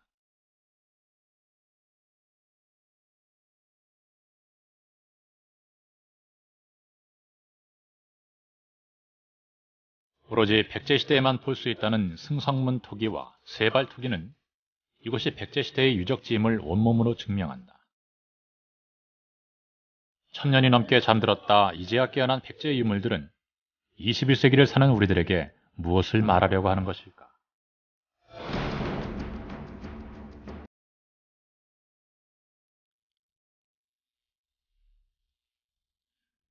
학계의 비상한 관심을 모은 것은 세발 토기. 이 삼족 토기는 백제 유적지에서만 발굴되는 백제만의 유물이다.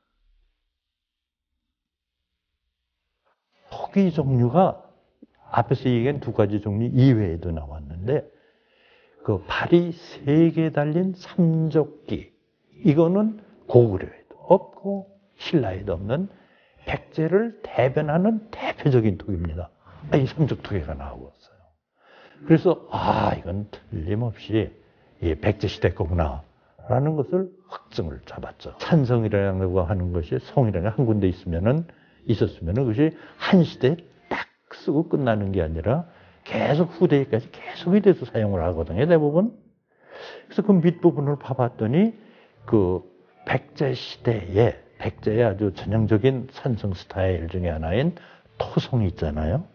토성 부분이 그 밑에 쭉 있고 그 기저부에서 아까 말씀드린 백제식 토기들이 나오고 있던 거예요.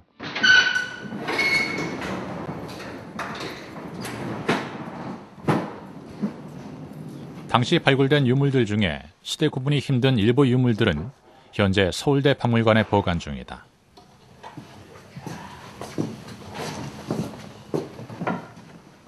세월의 흔적이 보태어져 그 형태마저 짐작하기 어려운 유물들도 있고 용도가 불분명해 보이는 것들도 상당수 보인다.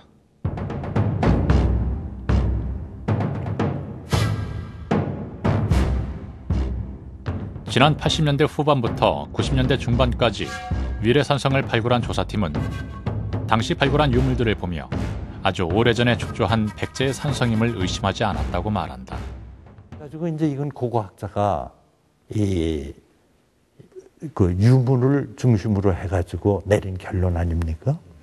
그럼 과연 이 과학적으로 이거 조사를 해가지고 이 연대가 과연 백제 시대에 상응하는 시대로 더 오래된 것이냐 이런 걸 알기 위해서 이 아시아에서는 제일 정확한 연대를 한다고 하는 일본의 교토 산업대학의 야마다 교수한테 부탁을 해가지고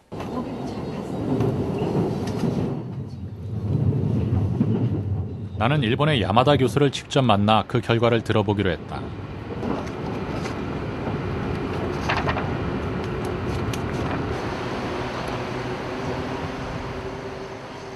탄소연대 측정에 있어서는 아시아에서 최고로 손꼽히는 교토 산업대학, 특히 야마다 교수는 정확한 연대 측정으로 이름난 학자다. 처음 뵙겠습니다. 예. 그런데 아쉽게도 야마다 교수는 없었다. 정년 퇴임 후 학교를 떠난 야마다 교수 대신 후학들이 그 자리를 지키고 있었다. 혹시 위례산성에서 출토된 유물의 연대 측정에 대해서도 알고 있을까? 1989년도경에 그 한국의 위례산에서 출토된 그 수출 가지고 탄소연대 측정을 한 적이 있는데 혹시 그에 대한 정보나 자료를 가지고 계신지? 鈴木がここへ来ましたのは、今年の4月からでありまして、それ以前のことにつきましては、存じ上げておりません。山田先生の資料につきましては、現在、大学の方で、ですね、確認することは今のところ、できないと思います。特定には必ず、誤差というのができます。でそれはやはり何回も何回もそして測定することによってだんだん誤差が縮まってまいりますので、まあ今回のまだ詳しいちょっと、経過とか、資料のあれ分かりませんけれども誤差は必ずつきものですのでその辺はしょうがないことかなというふうに私は思います。人を知ってたんです。 수소문 끝에 야마다 교수의 주소를 찾았다. 河野智子さんというこれ私の友達なんです。 야마다 교수는 퇴임하기 전까지 일본은 물론 아시아의 대표적인 유물들의 탄소 연대를 측정했다고 한다. 올해 7순이 넘은 그는 10여 년 전의 그날의 일을 아직도 기억하고 있었다. 炭、まあ主に炭なんですけどね、炭をお持ちになって、でその時にはね、こんなわずかなものでできるだろうかと、そういうふうにご質問もあったんですが、ユム先生日本語お上手ですのでね、よく話分かりましたですが、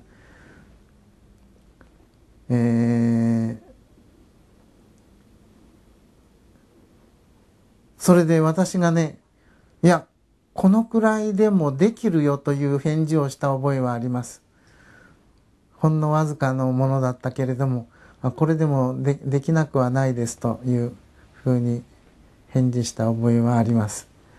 それはかなり幅、資料の量にもよりましてね、資料がたくさんあれば、私の今までの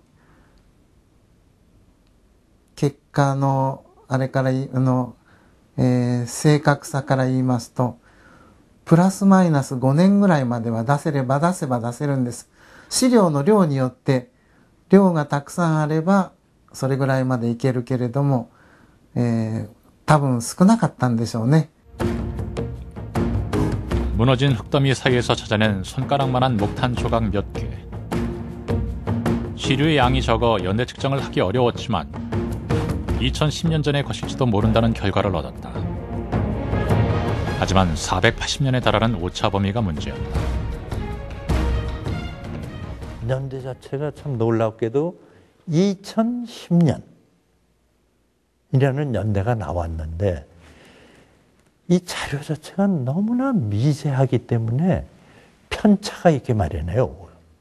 이게 크면은 그렇게 큰 오차가 편차가 나지 않는데 이게 너무나 작은 것이기 때문에 2010년 플러스 마이너스 480년이라는 연대가 나왔어요. 그래서 그 오차를 딱 빼버리고 생각을 하면은 지금부터 2000년 전은 이게 딱 백저축의 것에 들어맞는데 이 자체만 가지고서는 그걸 주장하기에는 그 자료 자체의 편차 관계를 생각하지 않으면 안 되기 때문에 2000년 전후되는 거는 참 기쁜 일이지만은 오차가 세기 때문에 더 많은 샘플을 해가지고 더 확실한 증거가 있으면 그렇게 얘기할 수 있다. 1145년 삼국사기를 집필한 김부식은 비류 일행이 떠났다는 미초를 인주 땅이라고 전하고 위례성은 알 수 없는 땅이라고만 말한다. 그렇게 백제의 첫 도읍지인 위례성은 알 수 없는 땅이 되고 말았다. 그런데 130여 년이 흐른 뒤 삼국유사를 편찬하던 이련은 미추홀과 위례성의 위치를 정확하게 짚어낸다. 온조의 위례성은 지금의 직산이고 비류가 떠났던 미추홀은 인주라 비정한 것이다. 옛 직산현은 과연 백제의 첫 도읍지가 맞는 것일까? 백제가 직산 초도라고 하는 것은 우리나라의 2대 참 역사서인 삼국유사에 직산이라고 기록이 돼 있고, 또 조선 초기에 만든 동국유지 성남이나 세종대왕 지리지나 모두 그 직산이 의례성이라고 이렇게 거기에 서술이 되어 있고, 유명한 석학인 서고정 선생도 제원록기를 지으면서 바로 직산이 그 의례성이다 이렇게 결론을 지었는데, 서고정 선생 같은 분이 500년 전에 600년 전에 한 이야기를 지금 현대 학자들이 산을 둘러보고 뭐 지표조사 한다고 해서 뭐 좀 토기파편 보고서 얘기한다는 거는 너무 경솔하다. 단언을 지어서 아니다 이라는 건 너무 경솔하다 이렇게 생각하니까 옛걸 믿으면서 서서히 실질적인 연구를 진행해서 직산 의례성이 아니고 다른 데다 하는 것을 확신해야지. 지금 직산 의례성이라고 하는 곳이 이걸 어디다 지적도 하지 못하면서 직산 의례성만 아니다 그러면 백제는 초도가 없다는 얘기밖에 안 되니까.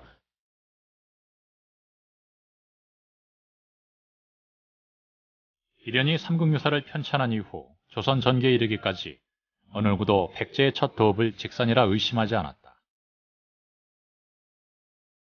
특히 1530년에 편찬한 동국여지 승남은 직산설에 힘을 실었다.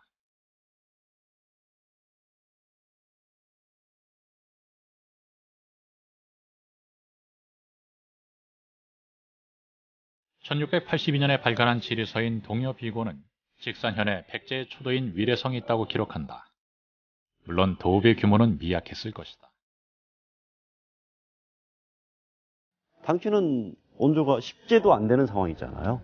그죠? 10제도 안 되는 상황이지. 10제라 불릴 때는 그 뒤니까. 그러니까 지금 우리가 살고 있는 집 수준? 그 수준의 조금 큰 수준? 이 정도밖에 안 됐을 거로 좀 생각이 돼요. 충청남도 천안시 직산읍 산직촌 판정리 2구.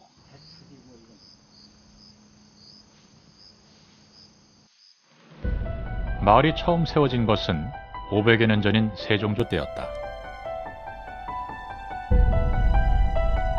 나라에서 인근에 사당을 세우고 그 사당을 돌볼 관리들을 위한 숙소를 세운 것이 마을 형성의 기원이라는 것이다.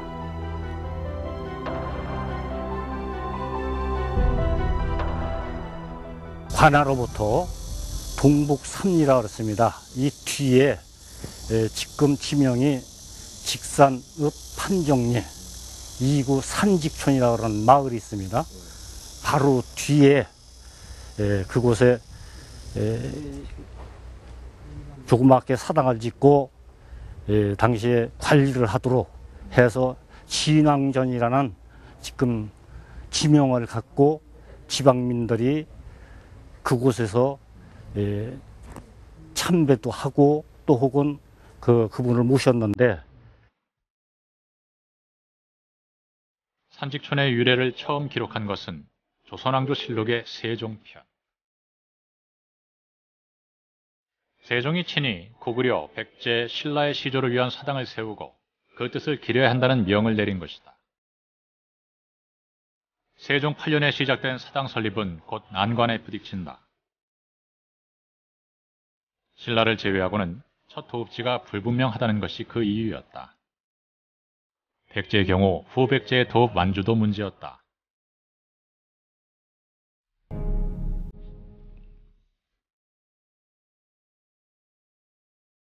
첫 도읍지에 관해 설왕설래 이설이 많아지자 세종은 마침내 전국 각지에 남아있는 삼국의 도읍지에 관한 자료를 수집하라 명한다. 4년이 넘도록 방대한 양의 자료를 검토한 세종은 마침내 고구려는 평양에, 신라는 경주에, 그리고 백제는 위례산성이 있는 직산에 시조사당을 세우도록 지시한다.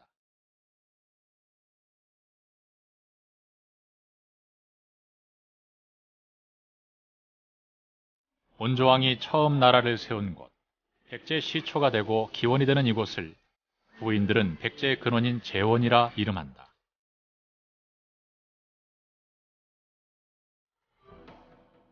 그렇게 첫 호흡을 정한 백제는 새를 불려 점차 북을 향해 뻗어나간다.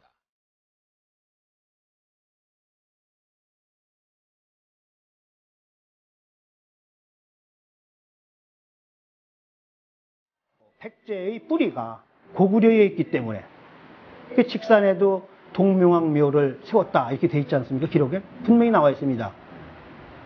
여지성남에. 그렇다고 하는 것은 왜 동명왕을 거기다가 묘를 세웠겠어요? 사당을 세웠겠습니까? 온조의 사당만 세우면 됐지. 아니면 비류의 사당을 세워야죠. 그런데 동명왕의 사당을 세웠다는 것은 그들의 그 늘 뿌리인 고구려를 생각한 것이고 아버지 나라를 생각한 거죠.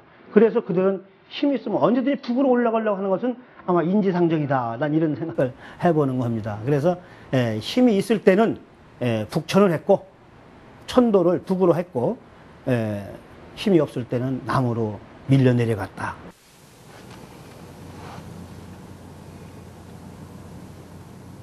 추석 한가위 날 이른 아침.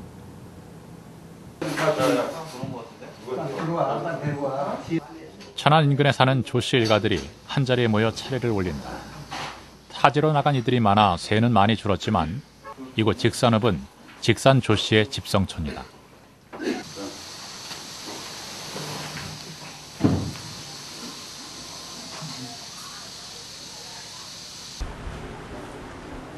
직산을 본관으로 하는 직산 조씨 일가는 자신의 조상이 아주 오래전부터 이 마을에 터를 두고 살아왔다고 말한다. 이들의 시조는 조성, 백제의 10대 공신이다. 저희가 알고 있는 것은 우리 족보에 있는 대로 직산 조씨의 시조이시고 그렇게 하고 그 시조 되시는 분은 백제가 개국할 당시에 원훈 공로자로서 백제 개국공신이라는 칭호를 받으시고 또 예성부원군이라는 직함을 받으시고 또 그 다음에 경양군이라는 그 봉직을 받으시고 그 다음에 하남백이라고 하는 직산의 원래의 그 봉직을 받으셨어요. 그래서 돌아가시기는 여기서 돌아가셨습니다. 이게 믹스업이에요? 네, 진짜. 그게 전면. 후손들이 고이 모셔놓은 시조비를 통해 이들이 직산에 들어와 털을 잡기까지의 세월을 미루어 짐작할 수 있다. 잘 들는지 모르겠네. 우리 잠시만요. 좀 나와주세요. 지금 고기 그쪽은 따로 좀 찍고. 원래 직산이 백제 개국 초도라고 얘기를 들었습니다. 여기에서 개국을 하셨는데 13년간 이곳에서 주둔하고 계셨거든요. 사시다가 나중에 서울 한성으로 그 이도를 했어요. 그러니까 13년간은 직산에 있었고 여기가 살기 비좁고 힘들으니까 서울 쪽으로 옮긴다. 그래가지고 한성맥제라고 해서 그 광주 쪽으로 옮겼습니다. 천안 전씨, 목천 마씨, 뭐 이런 분들의 그 백제 10제 공신의 한 분들이 그 세거지가 거기였다고 하는 거, 또 직산 조씨도 마찬가지입니다. 그런 분들이 천안 그 근방에서, 천안 일원에서 지금도 그 사당이 있고 그들이 시조로 모시고 있다고 하는 것은, 또 족보에 나온다고 하는 것은 이거는 아주 결정적인 단서가 아닌가 이렇게 생각을 하는 겁니다. 만약에 삼국사기와 삼국유사가 없었더라도 그것만 봐도 나는 믿고 싶은데, 하물며 우리 최고 사서가 둘이 다 직산서를 거기서 삼국사기는 물론 이제 직산이라고 찍지는 않았어요. 그러나 모든 그 정황, 지세, 또 여러 가지 지명 이런 걸 얘기했을 때는 직산서를 확실하게 입증하는 것이다 하고서. 지난 10월 3일 이른 아침, 전국의 천안 전시들이 하나둘 종가로 모여들기 시작한다. 1년에 한 번 청명한 가을을 맞아 천안 전시들은 먼 조상을 기리는 시제를 올린다. 백제 개국 10제 공신 판성군 백제 개국공신으로 역사에 기록된 전섭, 천안 전씨의 시조다. 시조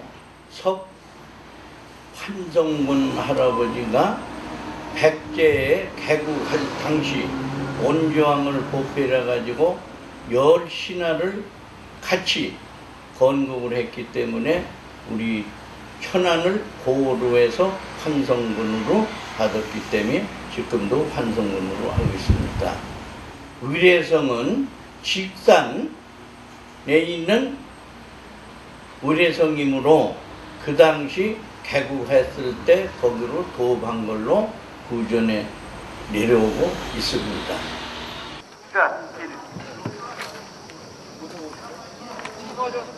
이들의 시조가 일가를 이루고 천안에 살기 시작한 때는 언제일까?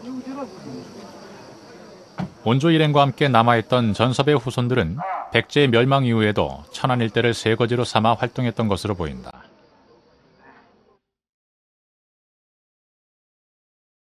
그 증거물이 바로 청주박물관에 전시 중인 국보급 유물이다. 국보 106호인 개유명 전시 아미타불 삼전 석상. 이것은 다른 지역에서는 발굴된 바 없고 충남 연기군 일대에서만 출토되는 유물인데 이 불상에는 누가 어떤 목적으로 사찰을 만들고 불상을 제조했는지 쓰여 있다.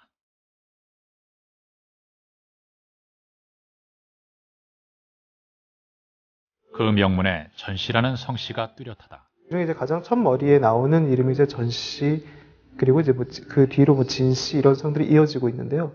그러니까 그 석상을 만든 사람들의 가장 대표자라고 할 수 있겠죠. 가장 먼저 언급이 되고 있으니까요.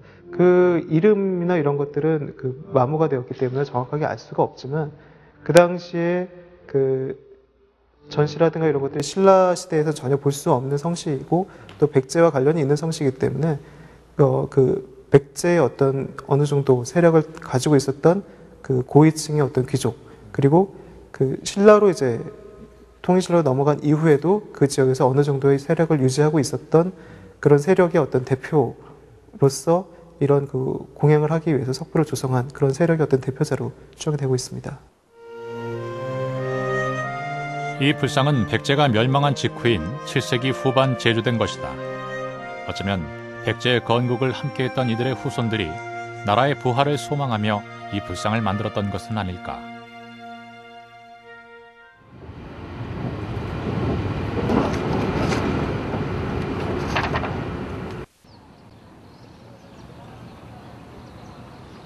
서기 660년, 백제가 멸망한 뒤 백제의 부활을 꿈꾼 이들은 한반도에만 있었던 것은 아니다.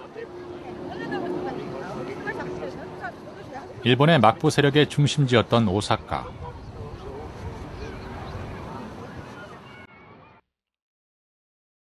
이곳에서 우리는 백제를 다시 만난다. 오사카 외곽에 자리 잡은 이 거리의 이름은 구다라, 즉 백제다. 인근의 버스 정류장은 구다라 스테이션, 즉 백제 정류장이다. 얼마 전까지도 번성했던 시장통의 이름도 백제시장이다. 그뿐 아니라 100여 년의 역사를 간직한 오사카의 한 초등학교 이름에도 백제는 남아있다.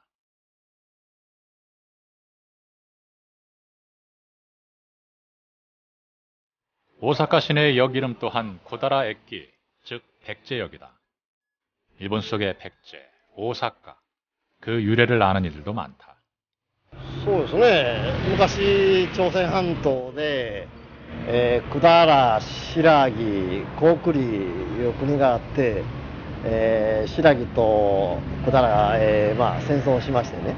それでちょっと敗れて百済の方が日本の方へ渡ってこられたいうの。それでこの地名が付けられたいう由来は聞いてますけれど。はい。 백제 첫 도읍의 기록을 찾지 못했던 나는 오사카에서 백제 초도의 흔적을 찾기로 했다. 본국에서 왔다니 반갑습니다. 여기서 교수님 뭐 하고 계셨습니까? 백제 관계 유적을 10년 전부터 조사하고 있는데 이 백제사 터가 요새 어떻게 보이는지에서 조금 보러 왔구만요. 오사카 대학에서 한일 간의 초기 역사 관계를 강의해온 박종명 교수. 그는 혹시 백제의 첫 도읍과 관련한 옛 역사를 알고 있지는 않을까? 모양이 다르구만요. 백제의 왕자가 유민들을 이끌고 안착했다는 일본의 도시 오사카. 발굴을 하니까 이런 지금까지는 구전에 그쳤던 오사카 속의 백제 역사는 최근 유물과 유적을 발굴하며 일본 고대의 역사로 인정받았다. 공통지혜를 위한 한일 역사란 책을 냈는데 거기를 보면은 한국에서도 교과서적인 서술이지만은 기원전후 시기에 백제가 국가로서 성립됐다 듯한 연표에 한 줄 기록이 있는 것이 있어. 그래서 그것을 뒷받침할 만한 사료가 없을까 해가지고 지금 부산에 찾고 있는데 아직 못 보고 있구만. 더 이상 백제의 초도에 관한 자료는 없는가? 우리만큼이나 백제의 역사를 간직해왔다는 일본에도 백제의 첫 도읍에 관련한 자료는 없었다. 실망이 깊어갈 무렵 백제의 첫 도읍이 직산이라는 논문 한 권을 찾았다. 백제구도 직산고다.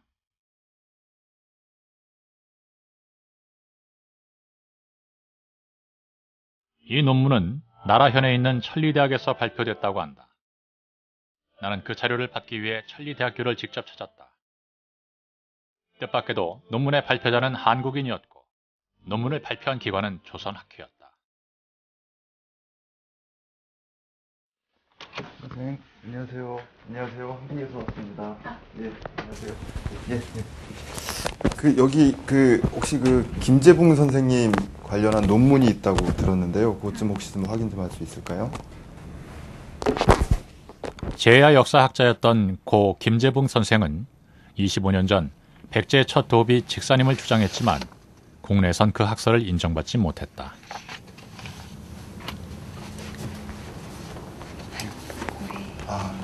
이 책인가요? 이게 소화 49년이면 그 서력으로는 몇 년도에? 73년, 2년ぐらいですかね. 73년. 네. 이 학회에 회원으로 계신 분들 중에 한국 분들이 많으신 모양이죠? そうですね。結構韓国の方はいらっしゃいます。 이 논문 말고 김재붕 선생님이 발표하셨던 이 학교에서 발표하셨던 또 다른 논문들이 있으면 좀 그것도 좀 찾아봐 주시겠어요? 1973년 이후 고 김재붕 선생은 백제 역사에 관한 논문을 지속적으로 실었는데 첫 도읍제에 관한 논문은 백제 구도 직산고 단 한 편뿐이었다. 백제의 첫 도읍이 직산이라는 설이 의심을 받게 된 것은 조선 후기의 대학자인 정약용으로부터 시작된다. 정약용은 1811년 우리의 옛 강토를 역사적으로 고증한 아방강역고를 편찬하며 직산현은 백제의 초도인 위례성이 될 수 없다고 역설했다. 직산일 리 없다고 단언한 것이다. 조선시대 전기에 동국여지 승남을 편찬할 무렵 위례산성의 성곽은 이미 절반 이상 허물어졌고 정약용이 활동하던 조선 후기 위례성은 쇠락할 대로 쇠락한 상태였다.